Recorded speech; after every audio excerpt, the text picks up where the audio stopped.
ಸಾಸ್ವೆಹಳ್ಳಿ ಹೋಬಳಿಯ ಲಿಂಗಾಪುರ ಗ್ರಾಮದ ಸುಪ್ರಸಿದ್ಧ ಶ್ರೀ ಹುಲಿಗೆಮ್ಮ ದೇವಿಯ 3 ದಿನಗಳ ಕಾಲ ನಡೆದ ಜಾತ್ರಾ ಮಹೋತ್ಸವ ಗುರುವಾರ ಸಂಪನ್ನಗೊಂಡಿತು.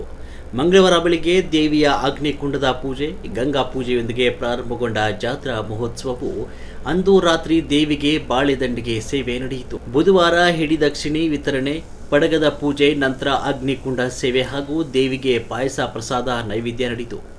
ಗುರುವಾರ ಬೆಳಿಗ್ಗೆ ಅಗ್ನಿಕುಂಡಕ್ಕೆ ಮಹಾಮಂಗಳಾರತಿ ಮಾಡಿ ದೇವಿಯ ಉತ್ಸವ ಮೂರ್ತಿ ಹೊತ್ತ ಅರ್ಚಕ ಕೆಂಡ ಒಯ್ತಾ ಇದ್ದಂತೆ ನೆರೆದ ಭಕ್ತರು ಕೆಂಡ ತುಳಿದು ದೇವಿಯ ಆಶೀರ್ವಾದ ಪಡೆಯುವ ಮೂಲಕ ಜಾತ್ರಾ ಮಹೋತ್ಸವ ಸಂಪನ್ನಗೊಂಡಿತು. ದೇವಸ್ಥಾನದ ಆಡಳಿತ ಮಂಡಳಿಯಿಂದ ನೆರೆದ ಭಕ್ತರಿಗೆ ಜಾತ್ರಾ ಮಹೋತ್ಸವದಲ್ಲಿ 3 ದಿನಗಳ ಕಾಲ ಅನ್ನದಾಸೋಹ ವ್ಯವಸ್ಥೆ ಕೂಡ ಮಾಡಲಾಗಿತ್ತು.